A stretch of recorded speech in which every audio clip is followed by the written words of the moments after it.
Kalaboso ang dalawang sospek na pinaniniwalaang tulak ng droga at nasabat ang mahigit 400,000 piso halaga ng shabu sa isinagawang operasyon sa Caloocan City.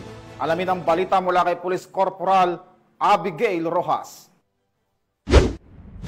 Kalaboso ang dalawang hinihinalang tulak ng iligal na droga ng mga operatiba ng Northern Police District, District Drug Enforcement Unit o NPD-DDEU sa isang buy-bust operation sa Barangay 28, Caloocan City, dakong alas 4 pasado ng madaling araw.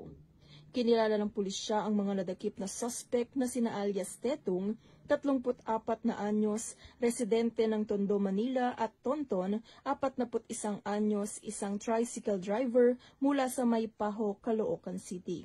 Sila ay kapwa itinuturing na high-value individuals. Nasamsam sa lugar ng operasyon ang humigit kumulang 60 gramo ng hinihinalang shabu na may tinatayang standard drug price na 408,000 pesos. Mahaharap ang mga suspect sa kasong paglabag sa Section 5, 11 at 26 ng Republic Act 9165 o ang Comprehensive Dangerous Drugs Act of 2002.